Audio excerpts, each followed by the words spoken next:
Hi guys, and welcome to this new section. This is Loai with you from aeschoolonline.com. Now, in this section, I have gathered several techniques and several methods to start upgrading your skills in animation and motion graphics in After Effects. Some of them are very important and some of them are less important, but yet they will build on your skills. They will allow you to create better animation and more creative animations. You know, to create title animations, we need track mattes, we need masks, we need to use the text property, we need to animate on a path. So these methods are very important to start creating even better and better animations. Already you know a lot. Already you can create animations, but I would like you to build more skills. So later on, you know, it becomes very easy for you how to use parenting or how to break a layer, you know, split a layer or something like this. And whatever I present to you here, I would like you to go ahead and master it. I'll see you in the next lecture. Hi guys, and welcome to this new lecture. This is Loai with you from aeschoolonline.com, and in this lecture we are going to import or learn how to import only images into After Effects. And images come in different kinds. There is JPEG, TIFF, PNG, Photoshop, and also you can have Illustrator files now that will give us some shape layers or path. We will call all these kind of images if you want. How to bring an image into After Effects? The first way to do it is to go to File, say Import, and Import File. That's one way. The way I like is right click in the project panel, Import File. It should take you to your folder or to your storage unit where you can move around to, you know, get to the folder where you have your images. Let's choose an image here, a simple image. For example, Loire is a nice castle. This is about a project that we have done. When I click on the image in the project panel, it will give you the size of the image, the name of course, and the number of colors. Now, there are several ways to create a composition with the image or to create a composition and drop the image in. I will take that image for example and show you how to create a composition. I will drop it into the timeline. Immediately it became a layer, that's one.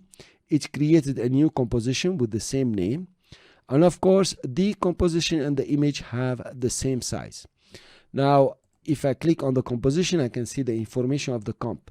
It's 1920 by 1440, the same size as the image.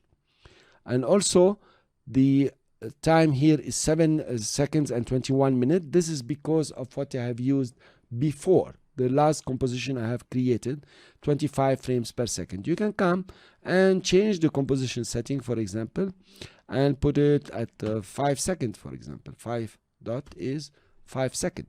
The image does not give you how long is the composition. It just goes back to the last one you have created. And you notice here my image is almost square and in the timeline is not moving at all. And I have a layer. Inside this layer, I have the transform. And inside the transform, I have the normal transformations. Now we can come and animate our image if you want. We can scale it down, let's say to 0. And then after a few frames, scale it up to 100. And you have an animation, very simple one. Of course, this is to demonstrate to you that you can do animations with the images. So actually the images will drop as layers, simple layers. Let's open here the scale and make it back to 100%. Cool. Let's go back and import more images. Let's say File, and let's import, for example, big images. Let's take this one. I will import this image that is 7360 pixels by 3000. It's very big. Now I can come and take it and drop it in the composition. I can drop it under or above the way I want, or I can come even and drop it somewhere, you know, on the timeline here. Now you notice that image is huge. If you look at the image, how big is it, and the comp is really small. Now what I can do to resize it, I can just click here and start resizing, of course. That's one way to do it. A better way to do it, and I like you to use that way, is to right click on your layer and come to transform and say fit to comp width. Now depending on the image, it might fit to the width or to the height. Maybe fitting to the comp, you will distort the image most of the time. Let's fit this one to the width. Now let's see it at 100%. You notice that fitting to the width, really it didn't go well with the image. The image now it just has, you know, some empty space above and under. You can change that. You can go and say transform fit to comp height, and here you are. Now that's much better, yet I'm not seeing the whole image, but just to show you that instead of starting resizing your image from here, well, there will be no problem in coming here and saying transform, go and fit it to comp width or comp height or even to the comp, but you will see a distortion now. Fine, let me delete these two, and actually I will delete also the comp. Okay, so we have seen how to bring in images. Let's go and bring different kind of images. For example, I have here the image for tiger. This is obviously a PNG image. It has a transparent background and the man and the alien here. I will import them. Cool, they are over here. Let's create a new composition. Obviously we don't want that size. Let's take 1080 here by 25, and it is 1920 by 1080. That's okay. The frame rate, we don't care. This is an image, and 5-second duration. Cool, we drop it in. Now let's take our alien guy and drop it inside. You see, this is another way also to drop your images. Just drag it from the project file to inside the comp, and here you are, you have your image, and notice there is transparency. And let's take our man. The man now is pretty big. I will go and say transform, and of course to comp height, and from here I can resize it if I would like. You notice the transparency. Let's take the tiger. It's very big, very beautiful tiger. Also we go transform and fit to comp height. Now you have all your images with transparency. I will scale them, and you can do whatever you want with them using the transformation. You can see here you have all the transforms that you want, rotation, opacity, and of course you can add preset and you can add puppet and everything you want. This is what we use for this project. Now let's try opacity with images. You notice that you can make the image disappear or appear. Of course you can rotate it, and you can scale it up and down the way you want. We have seen that. And of course you can animate it through the position. That put the position here, go to 1 second, and then drag it over there, and you have your tiger moving around the screen. Fine, not very interesting moving, but just to show you how an image will behave.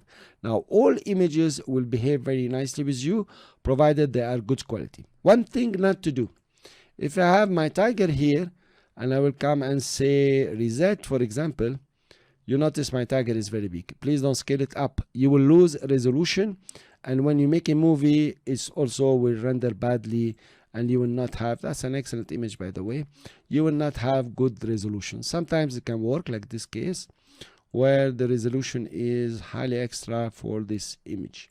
Couple of clicks that you want to be careful about when you are doing images. If you come to your project here and double click, for example, on the tiger, it will open a new panel. This is a footage panel. You see it's written here. And in this panel, there are certain things you can do. It's not the subject of this lecture. It's pretty advanced, by the way. But remember that you click here, you are not in your composition, you are in the footage. Maybe you close your footage and come back to your composition. Now, if you come to your layer and double click, it will open the layer panel. You notice that. It's exactly when you double click on the composition, it will open a new composition viewer, or it takes over this one. So now you are in the layer panel. Now in the layer panel, there are a few things, and we'll study them in this course, that you can do. They are pretty simple. The first one is the brush tool. For example, you have a brush here and you can draw, things here, and they will appear on the timeline. And we are going to use that to create very special animations later on that you see on YouTube and some fantastic movies where some graphics appear on top of images. So you can use the brush. You can also use the stamp tool. It's exactly like Photoshop. If I click alternate and then come and draw here, it will just do the stamping. Also, you can use the eraser, my favorite, and you can erase part of your guy. For example, that will be very nice now. Okay. And we are erasing his top, sorry. and we are erasing his top here. And maybe also we come back and delete these strokes or this and erase even more. Let's come here. There is something. There is nothing. Cool. Now if you come back to your composition, all the modifications that you have done are appearing. Notice the image is very far, so I will take transform and say to comp height, for example, and let's go back to 100%. Here you are. You notice that all the changes you have done in your layer, and if you keep on doing more changes here, it will also appear in your layer inside the composition. So now we have a single head. We deleted everything else. Now you notice this is quite practical because it will allow us to modify the images and work on them, and mainly when you have characters that we want to animate. So this is all about images. This is all about the transparency and so on. See you in the next lecture, where we are going to introduce some movies, how to import movies, and what to do with the movies. Thanks for listening, and I will see you in the next lecture. Hi guys, this is Loai with you, and in this lecture we want to focus on importing movies. And this is the key of After Effects. You can import movies, add graphics to the movies, same you have done to images, and trim size and change the aspect of the movies. Now movies and the visual effects of movies are not part of this course. This is about motion graphics, but it's good to use movies in the background or add motion graphics to a movie. There is a special course for visual effects for movies that you can take later on. Now, how do we import movies? Same way as we imported images, we right click, go to import a file, and I have a couple of movies here we can import. Let's say we import this movie, and we have our movie here. Immediately we can look at the information. It is 7 seconds and 21 frames, and it's 29.97 frames per second. Now this information is important. You want to create your composition using this information. Either use the movies to create the new composition or create an identical composition. When you have movies and the size is okay with you, just click and drag to create a composition. So now you have a new composition. The movie is a layer like the images, and you have the composition name. You can rename it, says my movie, for example. You can come to the timeline and just preview your movie. Now, depending on your system and how much memory you have and the quality of your movie, this is a very short movie and the image here is moving very slightly. It has a purpose. I will show you something else. Fine, let's bring in a new movie, another movie. Let's bring in the Swan and we import. Now, I have also 1920 by 1080. The previous one was the same. This is 29 frames per second, and this one is 24 frames per second. I'm gonna have a slight problem. If I put my composition at 24 frames, this one will have a problem. If I put it at 29 frames, this movie will have a problem. Nevertheless, these are short movies and you're not gonna have a huge problem, mainly when you're doing motion graphics. But here we can add nice motion graphics, nice subtitles and so on, use it as a background.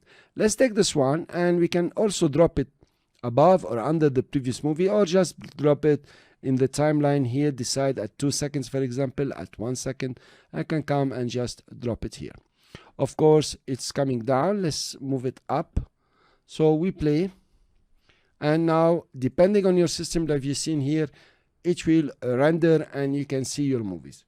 If you twirl down your layer, you will see you have transform, and you can use the scale, the position, and the rotation and the opacity to animate your movies just like images. Let's take them both to the beginning and scale this at 50%, and scale the other one also here at 50%, for example. Now we have two movies. Let's put one on this corner and the other one on the other corner, for example, just to show you. Then you can select all your layer and twirl them up and maybe watch all your movie using the preview. Depending on your system and the memory you have on your computer, it will run fast or slow. If you come to info here, you notice I'm running very slow here at 2 frames per second, and it's not real time. But after it will render, it's running 2 movies now, it will be much faster. Let's try, see how. If you come to preview now, it will go fast, and then it will slow down until it renders completely. Of course, I have several programs running here to be able to record. Let's create a simple animation now with the two movies. For example, I will open T for opacity. I will keyframe both of them in the beginning, make them 0 opacity, and I move this one here. At this point, we want this one, the opacity, to become 100, for example. It will appear. And then this one, the opacity will come at 100 after some time, and it will cover the first movie, or it will appear after the second movie. Here you are. So you notice it's quite cool the way you can do animations with the movies. You could also move them around. Now let's look at what not to do. Let's stop here and click on the stopwatches to remove the movies file. I will take that movie and make it transform, fit to comp, and it will fit entirely. If I come to the project panel and I double click, then you will notice that it will open in the footage panel. There are a lot of things that you can do in the footage panel. For example, trimming your movie, making it shorter. I will take the outline, I will take the out point and put it here, or I can just press on the out point, put my timeline here and press on the out point, or come in the in point also and press the in point here. So this is about the footage panel. Now you see I shortened my movie. I will shorten it even more, but there is no change in the layer because I'm working in the footage. If I come back here, close my footage, take the new one from the main and put it up, you notice it's gonna be shorter, and still I can manipulate the time the way I want. Cool. Let's delete this one. Another thing, if I come to the layer here and double click, now I am in the layer panel. Be careful. So if you get confused, go back to your composition panel, and here I can do the same. Also I can manipulate the colors, and there are a few things like masks. We'll see in the next lecture how to do them. And here you can use the brush to do certain things. The brush will be here, but now the brush will appear at this time, not before. So you can add another time in the beginning here. Let's say we add something like this, and this is how we are going to work to create certain effects and certain, nice motion graphic on the movie. Notice here there is nothing, they appear and they will stay there until the other one appears. Okay, and there is a way to remove them. All this will be under effects and it's paint, and we can work on it later on in the advanced section of this course if you'd like to, of course. So now this is the layer panel. If you come back to your composition panel, you notice that all the changes you have done are there. You can see them happening. That is very useful. Let's take the eraser, for example. Press alternate and press Control and make it smaller. That's the paintbrush I'm using here. I will show you all this later on in the course. Just an overview now. What you can do, you can come here and start playing with them. You don't have to wait till the end of the course. So I erase some of my movie like this. Pretty cool, huh? I am working on an MP4 here, or yeah. And then I come back to my panel. Here is my movie. And what's beautiful about the effect here is I can work with the effects. You notice you have another option here, compositing options. And I take the effects that I entered and make them, take the opacity down or up. So I'm removing the opacity on the effect. So this is what you can do with the movies and the layer panel and the footage panel. Cool. So please remember, if you double click by mistake, you will come to footage. Remember to close it. Remember to close your layer panel if you double click, and stay in your composition. Thanks for listening. This is about movies, and in the next lecture, that's the most interesting. We're going to apply track matte and masks. Hi guys, welcome to this new lecture, and this is Loai with you from aeschoolonline.com. And in this lecture, what you want to do is to import some photos and create some masks, and I will show you how to animate masks on images, all kind of images, and of course create some very nice transitions and even animations with the masks and photos. Let's start by importing a new file. Let's take this image here, import, and we have our image. Of course, this image is 1920 by 1280. Just for the sake of the example, I'm going to take it and drop it to create a new composition. And I have a new composition with the same name, and the photo is here. Let's start creating some masks. The first masks you can create, of course, with your shape tool, like you learned about masks. Let's take an ellipse here. Click on the middle and use Shift and Control to open. And here you are, you created your first mask. It masks everything outside because it's add. You can invert it, it becomes the inverse. You can also use subtract if you like, and all the others that you have seen before. Now, we can animate masks, and this is very common on images. Let's keyframe here, for example, go to few frames, and then we can use our selection tool, double click, and make our mask, very big. Control Shift and make it very big. Come back to the beginning, double click, and make our mask as small as possible to become almost nil. Here you are. That's okay. It will do for the demonstration. If you will click play now, you will notice how your mask opens and uncover the image. And that's very useful, mainly for transitions. Fine. Let's delete this mask. We go to mask here and we delete all the masks. Let's create another mask. This time I want to create a rectangular mask. I will just double click and you have your mask. I will come here, for example, at the end and keyframe the mask. I will go to the beginning, double click now on the mask and take it to the outside, even make it on the other side negative. And here you are, you have a nice swipe of the image. Of course, you know very well you can come and create some interesting animations by using the handles. For example, you start from here, something like this, and when you go, it's gonna open very nicely. Okay, I wasn't very careful, but here you are, you have a very nice animation or a transition into this image. Okay, you can do many more, and the most common that you see that will use several masks is to put a square mask, for example, a rectangle mask. In the beginning, just make it, halfway here. And let's create now another mask. We double click again. And we have another mask on the other side. We double click and bring it over here, for example. Fine. We open the two mask path. We press MM to open the two mask path. Coming at few seconds or few frames, you can keyframe the mask path. Both come in the beginning and choose the first mask, for example. It doesn't really matter. Take this one here, press enter, click this one, and take it here. And now you have a different form of transition.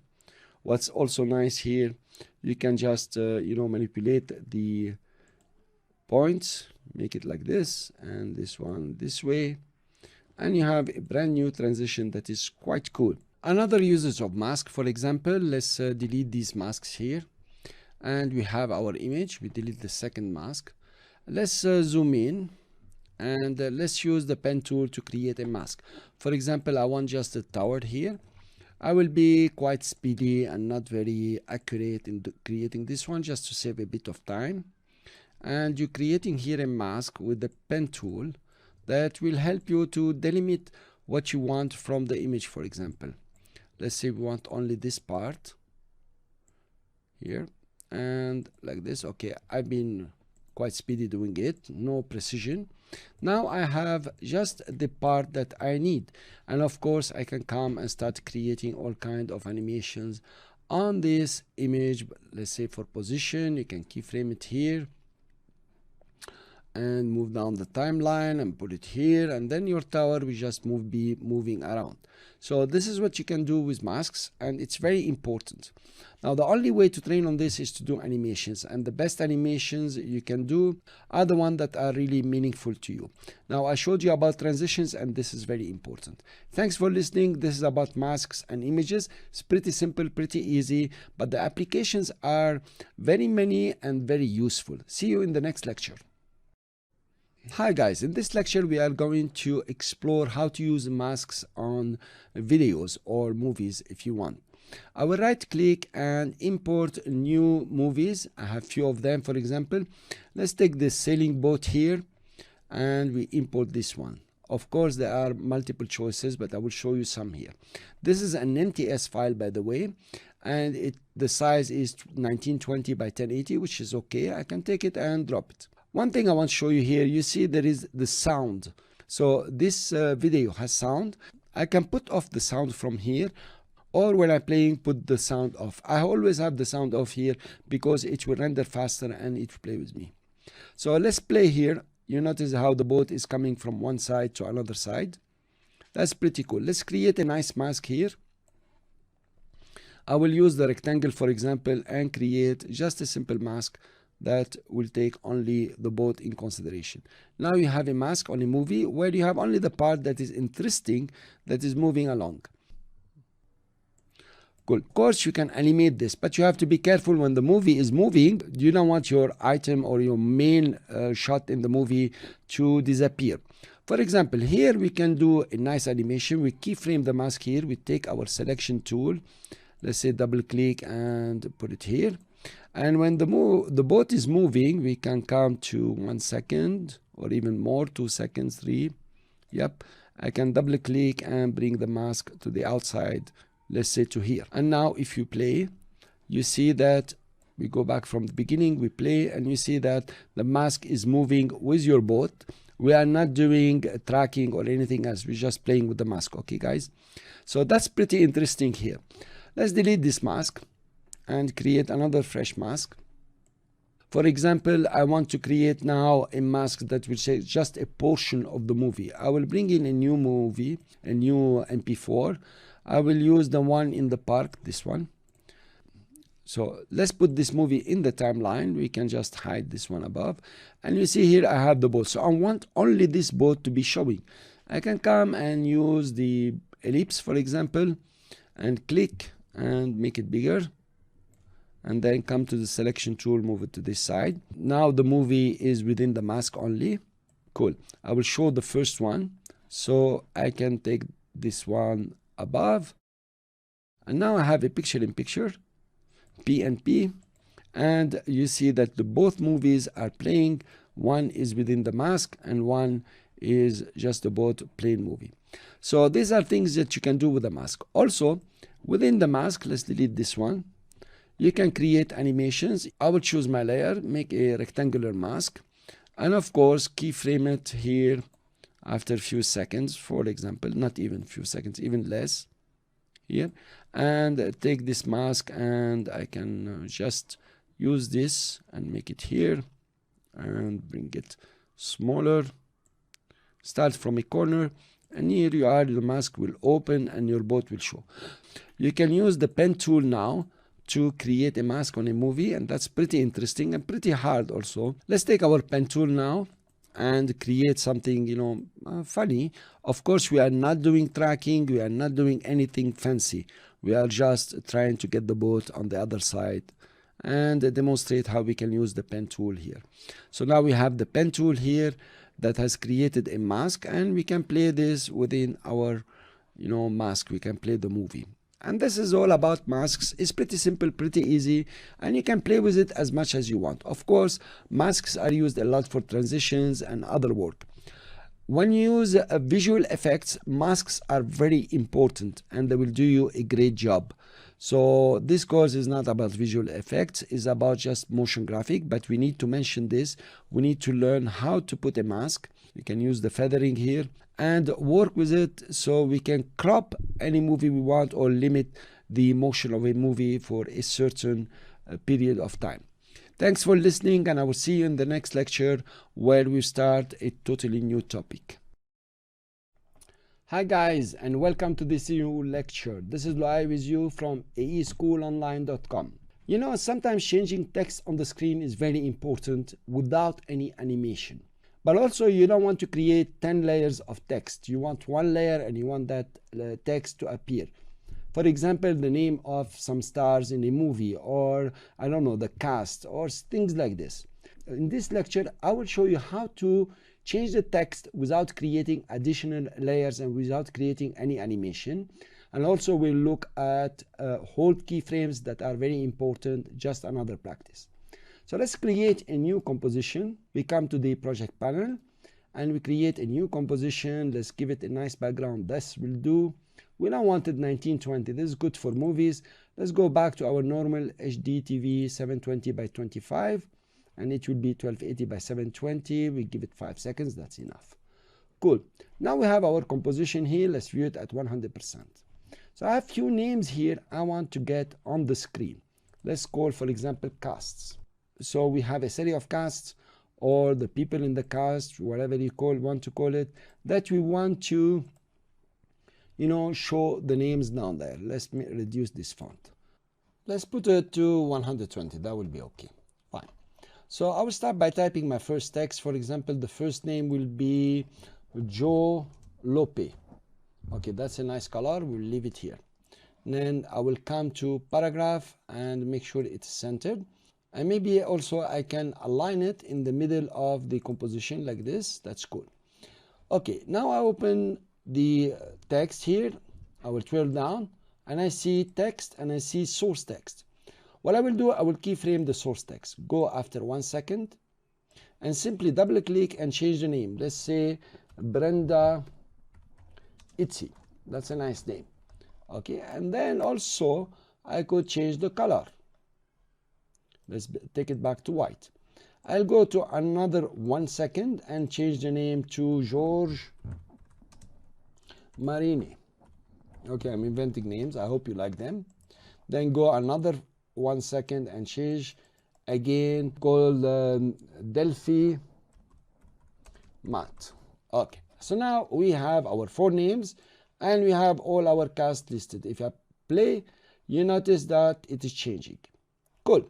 Let's notice what we have here. In the source text now, I keyframe the first one. You notice it is a hold keyframe. If you right click, go to keyframe interpolation, you will find here hold. Though you can change to current setting and so on, but it is mainly hold. If you go to the next keyframe, is the same. There is quite a difference though. The last keyframe seems to be, full. These keyframes are half filled, half empty in color. That is because it works like this. I will zoom in. You notice that on this side, it is this name, Joe Lope. And on the other side, now when you reach, it is Brenda Itzy. So the keyframe is somehow split in two. One is the previous and one is the second. Here you are. Now the information contained in this keyframe is not only the characters or what forms the words. It is all about the character panel here. Anything that you give inside the character panel when you are on this keyframe will be registered. For example, let's make the font here bigger or smaller. Okay, and then let's stretch it up a bit. Cool. I will go to the next keyframe. Nothing has changed. Let's make the font really tiny and stretch it both ways, for example, just to show like this. And then go to the next one and change the color. Let's make it yellow or, really deep color. Fine. So now in every keyframe you have registered all the changes that you have made in the character panel, but also it will register the information in the paragraph panel. Let's come to this keyframe here and give it, for example, a right align. So this information is registered. Cool. That's quite a keyframe that has a lot of information, and really it's been there because it's very helpful when you're trying to put, the cast show, getting things on the screen. Another interesting thing you can do, for example, let me take all these keyframes and go to the character and set the font at 100, okay, and set the color now to this color, it will do. So they all have the same color, and of course set this one 100 and the second one 100. It didn't set. I will type it in. So they are all identical here, just to show you a nice example, except this one that's going left and right because of the paragraph. I will also center. So now they're all appearing in the same place. That's very nice. Let's open the position P, keyframe the position here. Open now, press U and open all the keyframes. Move to the next keyframe and take this one and put it somewhere else. Move to the next keyframe and take this one, put it here. Move to the next keyframe, take this one, put it here. For example, now you think you have like a path. Well, actually is not nice at all, because now the name changes and you don't know what you're reading. What we'll do is to take all the keyframes, right click and go to keyframe, or we can come here, toggle hold keyframe, and we press. Here you are now, they are all hold keyframes. Let's remove the path so we don't see it and play.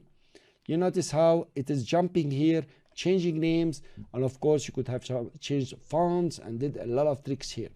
Now this is very interesting, and also a nice animation, the way I see it, is this one is here, the second one just bring it under, okay, and the third one just bring it under here, and the third one bring it under. Okay, that's the best we can do.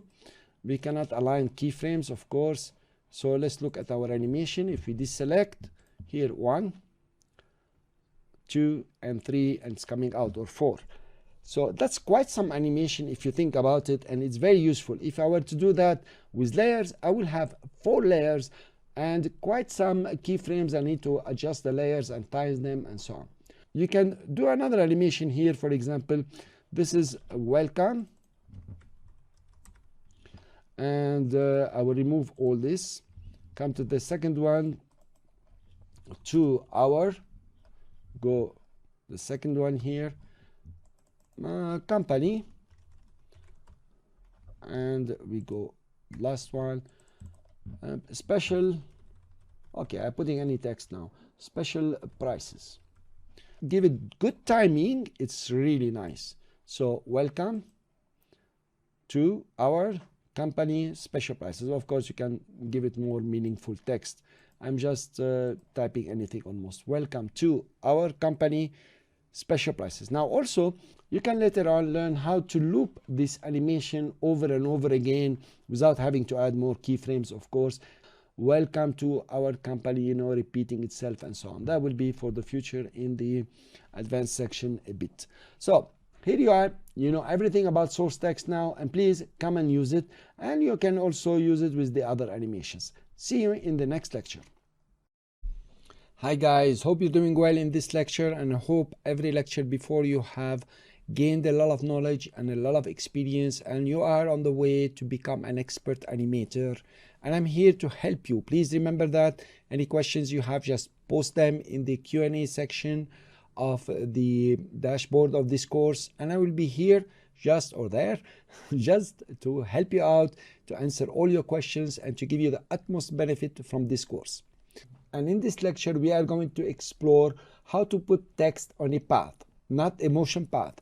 You see here I created a motion path using 5-6 keyframes, whatever, and I can run it. Now that's cool, and I use the position.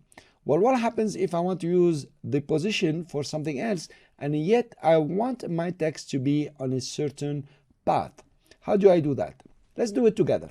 I will remove all the keyframes on this position, so I have just a text.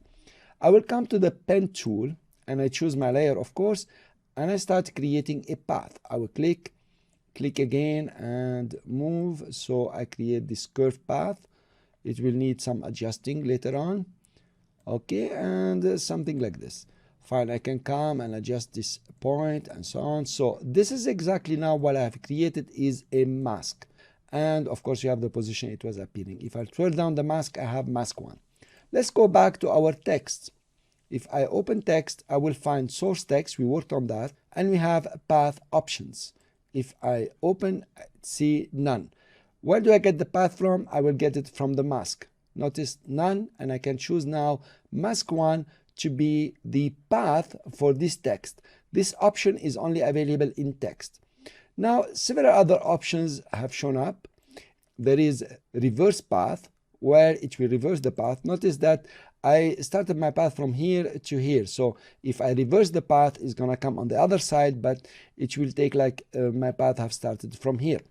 So I will put reverse path back, and there is perpendicular to path, where it makes the characters, you know, just perpendicular to the path.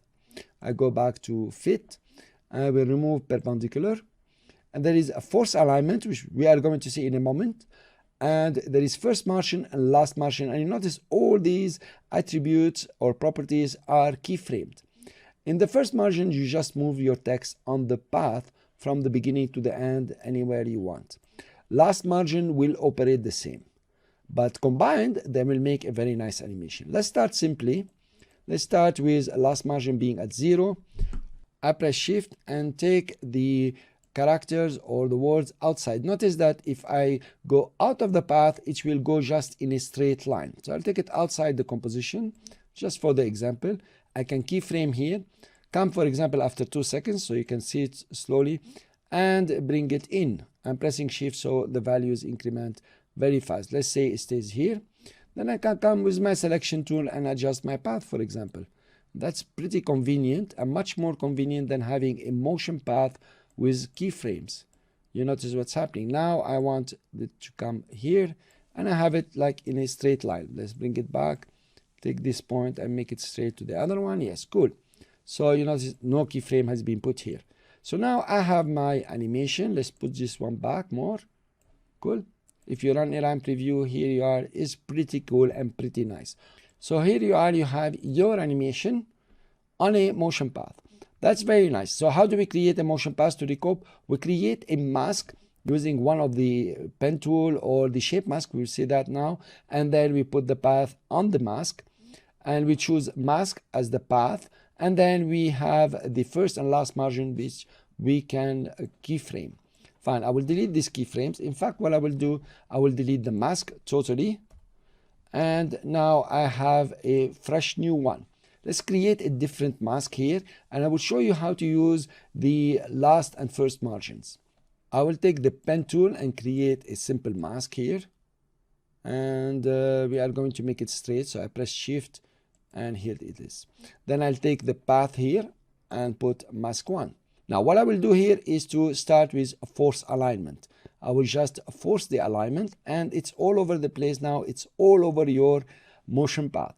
I will keyframe the first margin, keyframe the last margin and move the last margin until everything is packed together. Of course, I will use opacity here to eliminate this bundle altogether. Let's go to 2 seconds and then let's bring back the last margin. I press shift slowly. Cool. And then I bring also in the first margin. Okay. Now notice the animation that you have done is very cool and very nice. The text opens and come to settle. Of course, if you play with these keyframes, it will give you even more animation at the end, which is pretty cool and pretty nice. So this is the system to use last and first margin using force alignment. And force alignment now is not weird. You understand how to use it and how to take advantage of this. Of course, there is a million animation you can do here. You can create some very nice path and some very nice stories. Let's go back and delete our mask. And of course, everything will go. Now I will select my layer and let's try the ellipse. Let's click and make the ellipse. Now my text has disappeared because this is a mask. To eliminate the masking, not the mask, masking the text, just come to add and say none. Now this is what will be rendered. That it means the mask will not mask anything. Then I will come to path and put it to mask 1. Here I have my text inside the mask. Very fine. I will reverse path. That is useful now. I will come to first margin and take my text on this side. Cool. You notice what's happening. Now you can do a nice animation here. If you move it over here, for example, keyframe the first margin, go after 2 seconds, just make it slow so we can see, and then press shift and take it to its rightful place. Fine. Look what happens. If you use opacity here, it will be very nice, which I will do now. I press T for opacity. I keyframe, put it to 0, just a bit, I will give it to 100% so I don't see the beginning. Here you are. Let's deselect everything and you see it's coming very nice. Of course, what you can do here is using these keyframes, you can easy ease them. You can easy ease everything. It doesn't matter. And now you can come to your graph and simply start working with the first margin. This is the speed graph, as you notice. Okay, you can start for the first margin, make it at the beginning, and then it settles. Here you are. Even more, you can do that. And the animation will look very cool. Here you are. Or you can do the other way around. You will go easy or slow in the beginning. And then at the end here, you make it pretty fast. It will settle fast. Let's try it here. See, that's a pretty cool animation. Okay, maybe we should change a bit of the opacity, but that will give you a clue how to work with it and how to use the easy ease, which is very important with this motion. Another beautiful motion that you can do, let's go back to our keyframes and simply come over here and delete all of them. Okay, just press delete. Now let's go back to the beginning. Open the path. We have mask 1. That's pretty cool. We are going to come here at 2 seconds and keyframe the first margin and the last margin. But first, let's put the force alignment on. So I don't want them to appear like this. One of them is inverse. Maybe we press shift and let it, and here something like this. So we adjust it at the last key points. That's cool. Let's do it like this. Yes. Okay. I come to the beginning. I will take the last margin and just pack it on top of everything. Of course, if you use opacity here, you will have quite some interesting animation. It opens your text just on the motion path or the mask itself or the path itself. So here you are. You have taken a lot of information, a ton of them in fact, about first margin, last margin, forcing alignment, and doing animation on a mask or a path. Please use these strategies. We will be using it in our development of animations, and it's pretty cool, and it gives you like a different way to use. Many animators don't use this one, mainly the beginners. They find it complicated because creating this animation will take some effort and will take some imagination, and also playing with the first and last margin. Thanks for listening. I'll see you in the next lecture. Hi guys, this is Loy with you from aeschoolonline.com, and I hope you're benefiting from this course. Now, we have seen in previous lecture how to put a text on a path, how to use the path option for a text, but also we can do the same with anything, any shape. Let's try to work out the small things first. I will draw a small circle here. I will remove Bezier path. Notice there is Bezier path here. I will remove it and I draw just a simple circle and I give it a bigger stroke. Here you are.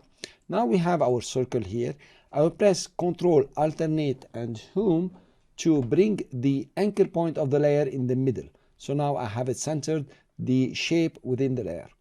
Fine. If I look in the contents here and I look at ellipse, I have ellipse path 1, and inside I have size and position. Of course, the explanation about these shapes, you can get it all at 100% in complex shapes. It's a section that we have in this course, and it will be very good if you go through it and learn everything about shapes. And there are so many things also you can learn. Fine. But now I'm going to create another shape, but I'm going to use the Bezier path. If I click and open, I have just a circle here with a stroke, no fill. Fine. But that circle here is a path. I will name it path so we know how. If I come to ellipse here, I open ellipse, I open path 1, I will see path. In the previous one, we haven't seen path. We have seen size and position. But because I ticked on Bezier path, I created a shape that is only a path. What I will do, I will copy this path using Ctrl C, as simple. Then I will go to my shape layer, the second one, let's call this one circle, and open position, that is P. Come to position here, adjust my timeline indicator to the beginning and press Ctrl V. Now notice what happened. First of all, I will hide the path, it's not seen. Now the position has taken the path or the shape of the previous path, the previous shape. You notice here now we have roving keyframes and we have a position or a motion path that is exactly like the shape we have drawn. So actually we copied the path from this path layer and posted as a position, and it created for us the keyframes, and it's roving keyframes in time, meaning we have the same speed all over. If you play now your animation, you notice that the circle is going around the motion paths that you have created, and that is extremely important and very useful. You have roving keyframes, so you can play with your motion path and you will keep the same speed everywhere if you'd like to. So now you have a different kind of motion path. It's a Bezier path. We'll be going exactly on the path. But notice how I adjusted the anchor point in the beginning. Please notice that the anchor point is moving on the path. So if you move the anchor point of your layer or you don't adjust it, you might wonder why your shape is moving in a funny way. So always put the anchor point in the middle or in any position you want in the shape. That's very nice. Let's delete this circle. We don't want it. We are going to import an image. Let's say import file, and I have here a kind of car. This is my car here. I just brought it in. So I have the car here. Fine. I will put the car in the composition. I will scale it down with the scale. That's okay. Make it smaller. Fine. I will come to the path here, and as you know, I will copy the path, go to the car, open position, click on position, adjust my timeline indicator wherever I want it to start, and just press P. And now my car is on the motion path. Now, you notice this is very nice. I have the car going around, but it's not turning according. Now notice this motion path here is not closed. We have keyframes. Let's move it over here, for example. You notice here I have keyframe, and it's not a closed motion path. Motion paths are never closed. So I can adjust the motion path now to make it exactly the way I want, for example. And here is my car. It comes from there and turns around and goes up. That's very nice. Now I have a nice motion path. So if you have taken your time to create a path in Adobe Illustrator and brought it here, this is the way to do it. And this is the way to create path or position animation from a path. Now there is something else. This car doesn't look good. We want this car to be pointing towards the path. That will be interesting. I will right click on the car, come to transform, our famous transform for fit to comp and so on, and click auto orient. If you give me the option auto orient for off or auto orient or orient along the path, I will choose orient along the path. Click OK, and now you have an amazing car going around your path. Of course, the best you could have done is, let's delete the position from here, is to design your path. For example, if you have a road or something, and you can come and draw your path and then take that path and make it the motion path of the car. Here you are. For example, I come here, this is, I have a shape path. Because I use the pen tool, of course, it's gonna be a Bezier path. It cannot be a shape. Okay, I will copy the path from here, go to my car, go to the position the timeline indicator, Ctrl V and paste. I have my roving keyframes. I click drive and it drives. Now it will be more interesting to put the path under. Then the car will be driving on the path. So you can come and adjust your motion path and it plays on the line. So what we have learned now is to take a path if it is inside a shape like you have seen, or created by the pen tool, or you can import that path from AI. That's an advanced option that you will see later, and copy it into position, and you will have roving keyframes. If roving keyframes is not really what you want, you can always come to the graph and change it the way you want, and you will have the speed that you want without any changes to the path itself. So now it's going down the hill, so it should be very speedy, for example, just like this. It comes to the hill, and then it's starting to go up. It starts to be slow, hard to go up. Now it's going down the hill, so the speed is high. It slows down. Now it starts picking speed, coming on top. The speed go down very fast, and so on. You have your motion here. That will be an extraordinary path that you have created. What I wanted to demonstrate to you is how easy is it to create motion path in After Effects. And you have the option either to create a mask or a Bezier shape and copy that into the text patch option, or copy that into the position of in this case we have a PNG image. Of course, I could have chosen a shape or whatever you want. This is an instrument of animations that is very powerful, and later on we'll try to use it, and it's up to you now. Let's say you download a PNG for a road, and you will create your path, and your car will be going on the path, and of course you can have a bird flying around or whatever you want. Thanks very much for listening. I hope you are benefiting. I have been very concise in this lecture, though it has taken around 10 minutes. But what is important is that you get to know these small elements that makes animation what is supposed to be for you to become an expert. Thanks. Hi guys, and welcome to this new lecture. This is live with you from aeschoolonline.com. In this lecture, we are going to learn about the trim path. Trim path will wipe in shape layers in and out, in fact. And here what you can see, it's a stroke of a shape layer of a rectangle that has been wiped in and at the same time being wiped out. Let's see what you can do with the trim path. I will delete these two layers and take the pen tool, for example, and start drawing a path. Just a simple path, nothing fancy. Of course, here I will see only the stroke because this is the pen tool. And here you have a path that you have drawn. Now, how do you animate that path? How can you do it on the screen coming in? For that, you will use the trim path. Let's twirl down the content of the shape layer. And here you have the add, and next to it there is an arrow. If you click on the arrow, you have very many options that are quite useful in very many cases. You are going to learn all of them in this course. And now we are going to focus only on the trim path. Let's choose the trim path. And it's always good to add the trim path in the contents. Don't add it in shape because it will be inside the shape and will not affect any other shape. So let's look at the trim path. You have three parameters, start and an offset. Fine. Now, how does it operate? Let's scrub through the start to a higher value, and you notice that the path is being wiped out in this case. If I use the end, you will notice that the path has been wiped out also, but from a different direction. And we will have the offset. We'll see how it works. Let's try to make an animation here. For example, if I take the trim path and put it at 100%, there will be nothing on the screen.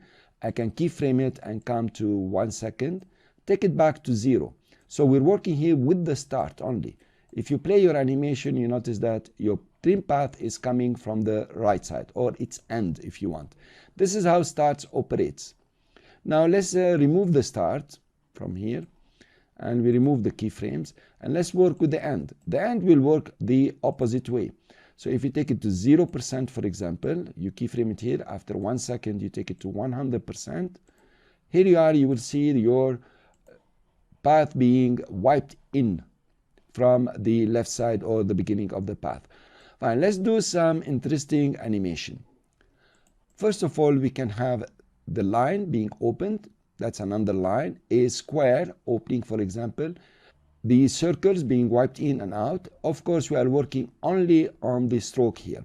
And we can include an introduction for a logo like you've seen to open up a logo in a fancy way. And let's start doing some animation. We'll start with the line here. Okay, how to open this line? We double click on this composition. There are a few things you need to notice here. First of all, this line is not opened through the scale. If you open it through the scale, the line will be very thin and then go thicker to the size of its stroke. But with the trim path, it will just open. Let's do this animation. We delete this layer, for example, just to make a new one.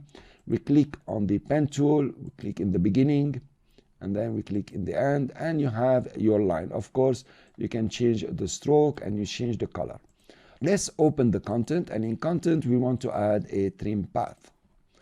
In the beginning here, we can use the start to close the line, in fact now, or the end also on the same way.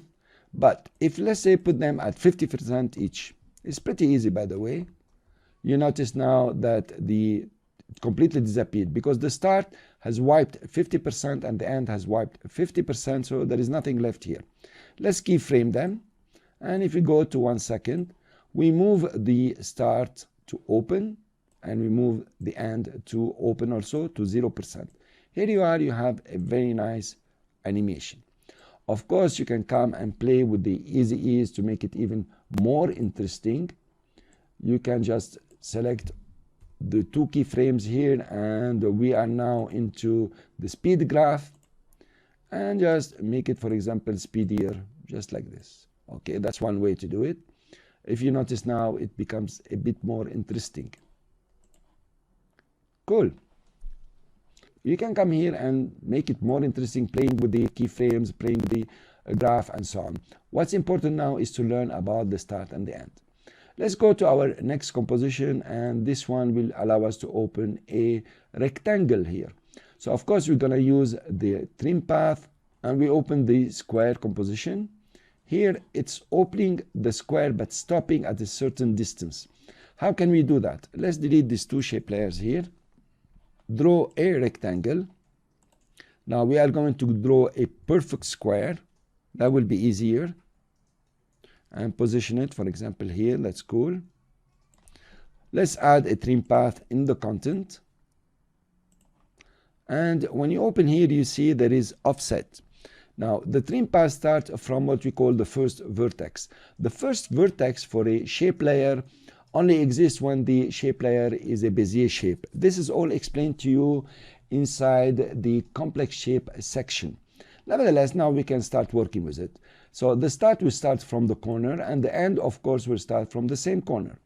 To shift this, we can offset it, for example, to 45. Now, if you use the start, it's going to offset just where we wanted, 45 degrees from here. Notice this is a square. That's why the 45 is coming here. If it were a rectangle, the 45 might have come, over here or a different place.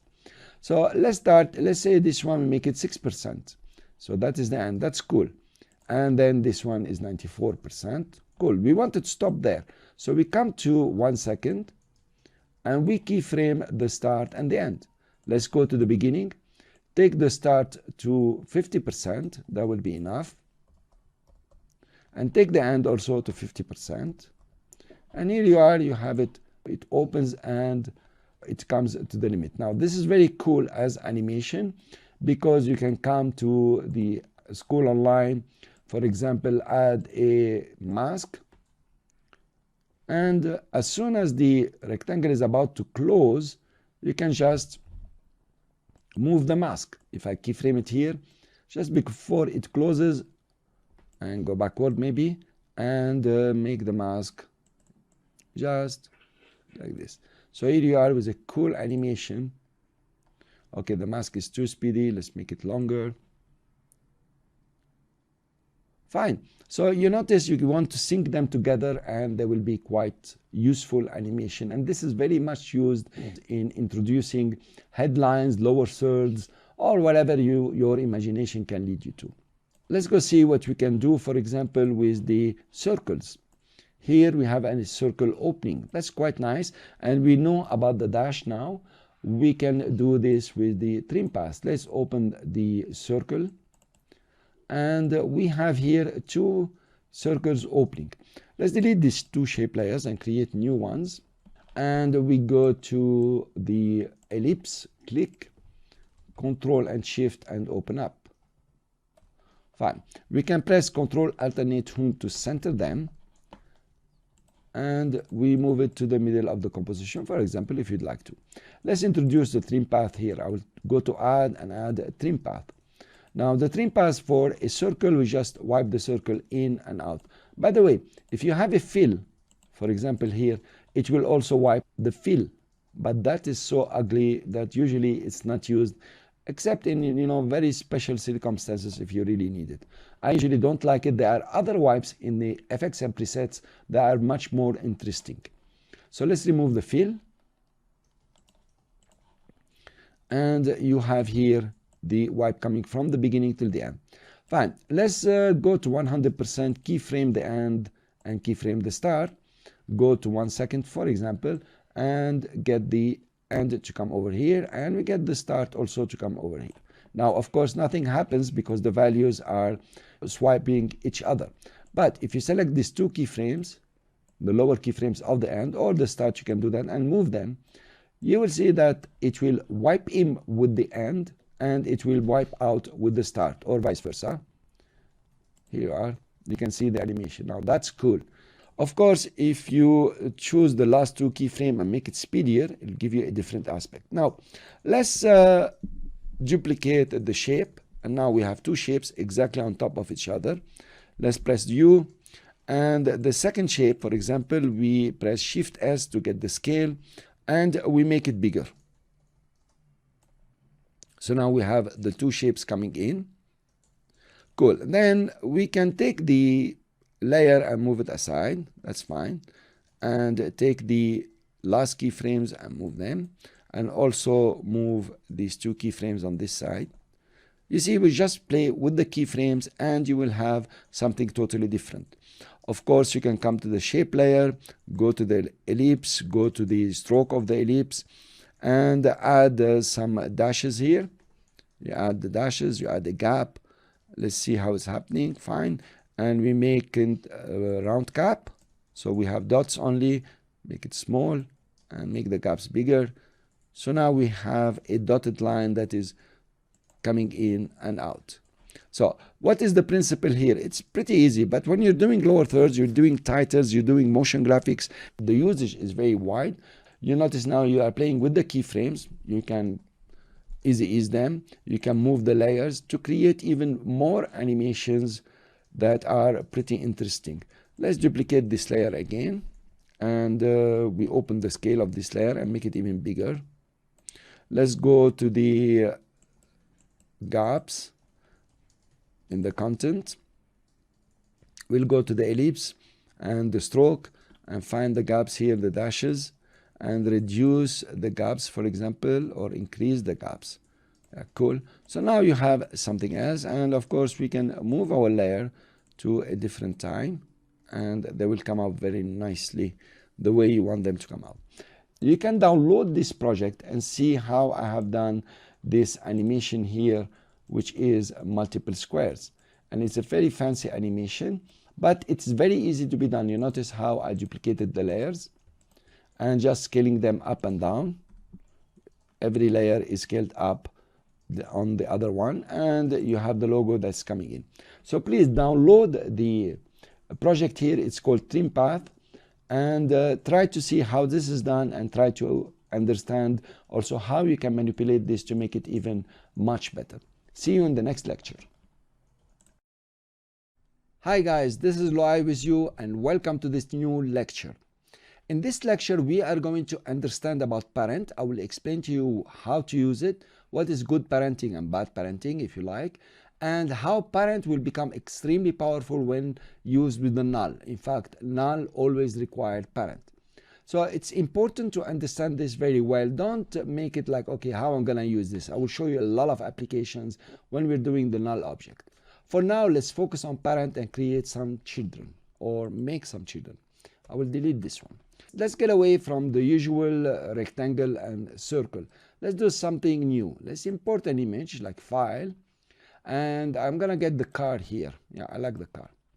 Take the car and drop it inside the composition, open scale and scale it to make it smaller.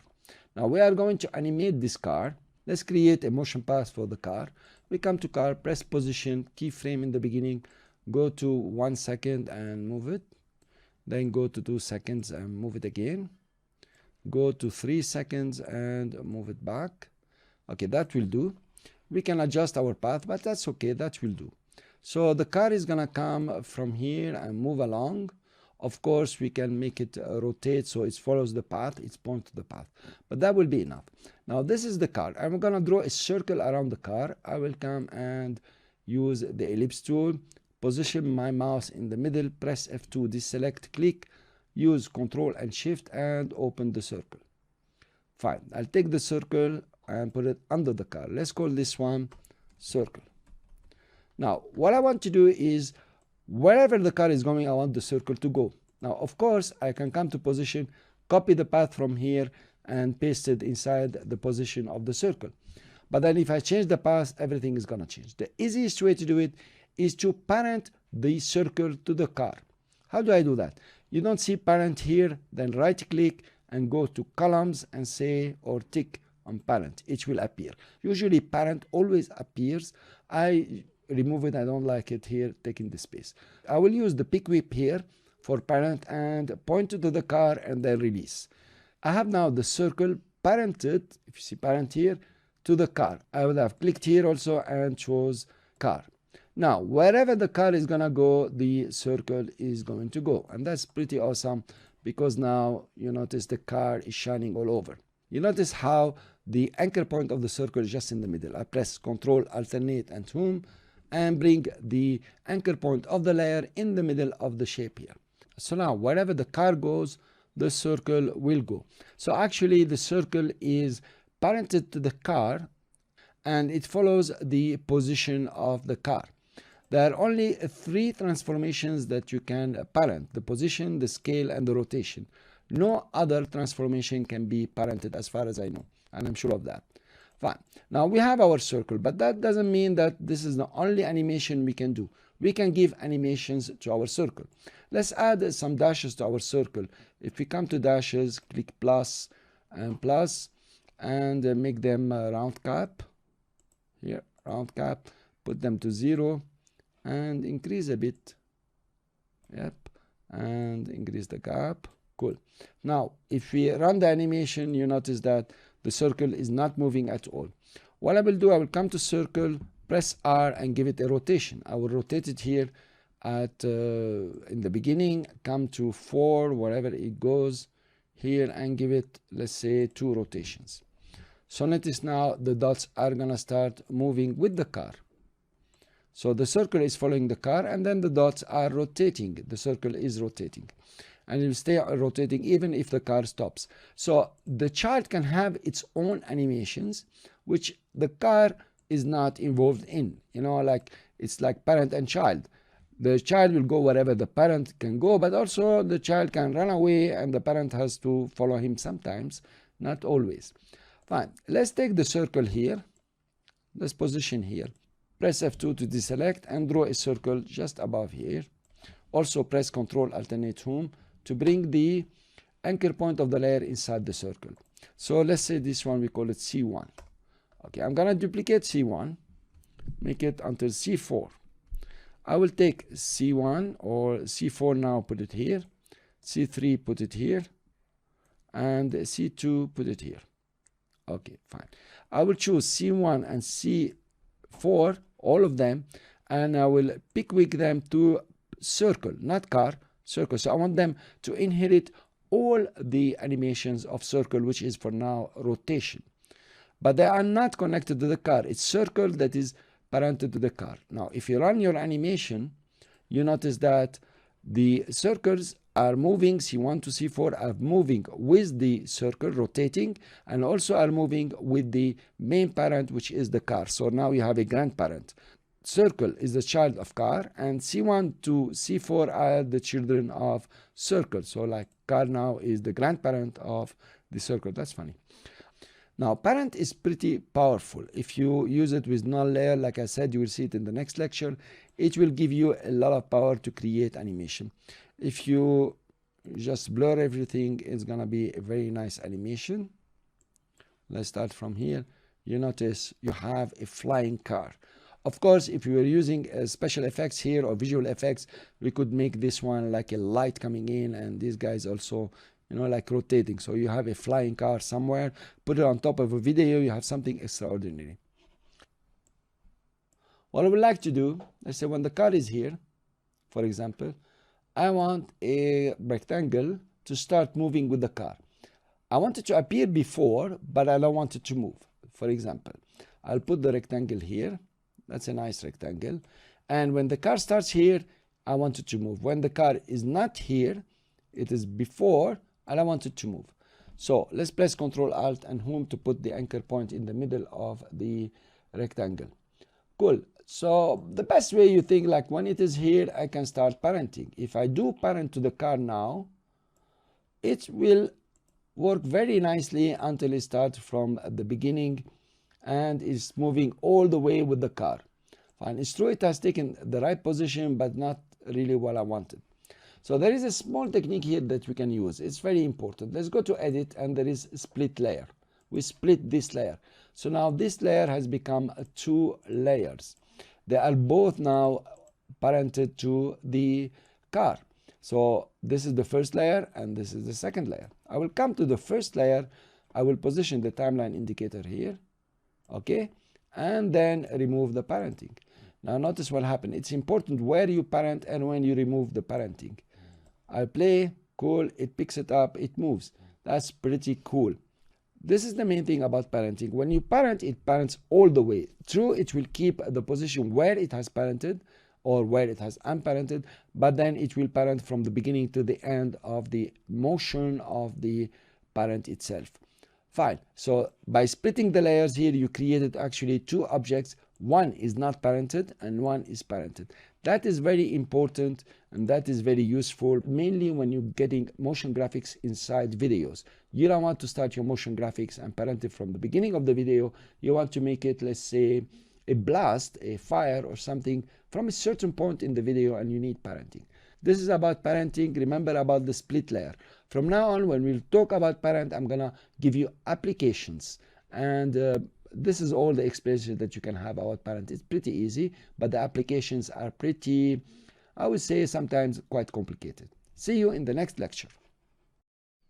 Hi guys, and welcome to this new lecture. This is Loai with you from aeschoolonline.com. In this lecture, we wanted to explore the null object and see how we can use it, what's the benefit, and what are the methods that are mainly used for null object. Let's take a simple example.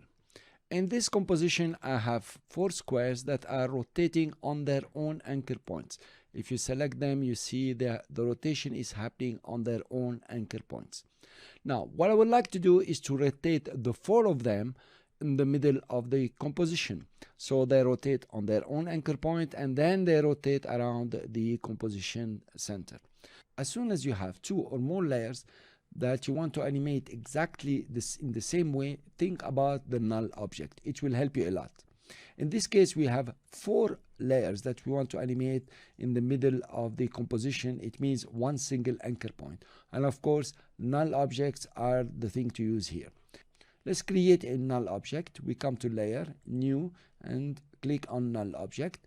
A null object here is created for you. Actually, this object has nothing, it has no colors, and it will not render like we said. And the anchor point is on the upper left corner. You notice a folder that's created for you, and inside this folder you have your null3. This is the one. It has an internal numeric system that will number your nulls here, 1 2 3 4, whatever. Cool. Now I will come to all the layers and use, of course, the parenting to parent them to the null3.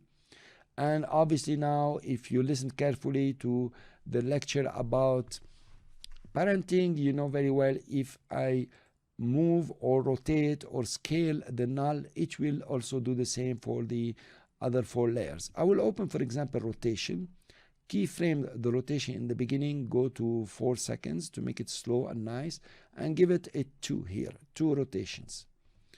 If you run your animation now, all your layers will be rotating on it themselves and also rotating on the anchor point of the null object. This is the power of the null object. Also, you can click on the null object and move it around, and you still maintain the animation, of course, for everything. So actually, after creating the null object, you are back to parenting and how to use parenting, as simple as this. Fine. Let's go to another animation here. We have several layers. Some of them are shape, some of them are text, and we want them, let's say, to turn all together and then shrink a bit down, scale down, and then move out. How do we do this animation? It's a simple animation, by the way. Let's go to new and create a null object again. The null object is the center here. That's very fine. We select all our layers and we will pick whip for parenting. Here you are, you have them. Now let's open the scale and position and maybe the rotation of the null object. So the first thing I want to do is to keyframe the scale, and after some time, let's bring this one here. After a few seconds, just make it 80% will do, so they get smaller, even more, 60%. Cool. And you notice how they are all scaling down. Of course, we're talking about parenting here, but also we are demonstrating how easy is it to use the null object to move the 5 or 6 layers that we have. I will keyframe the position. I will keyframe the rotation here. Come a few seconds or few frames and turn them minus 90 degree. That's cool. Keyframe again the position. It was necessary to keyframe it in the beginning, but nevertheless, come to 1 second now. Hold the anchor point, press shift and move it on this side, and then after 2 seconds just move it to the outside. Okay, that's a sample of how you can use the null object to animate several layers. You are actually grouping them. Let's play our animation, and it's pretty nice, pretty cool. Notice that this animation would have been almost impossible without the null object. This is all about the null object for now, and we are going to use it mainly to create some superb animation.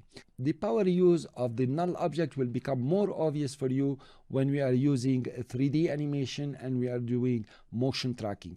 This is all explained in the course later on. Thanks very much for listening. I will see you in the next lecture.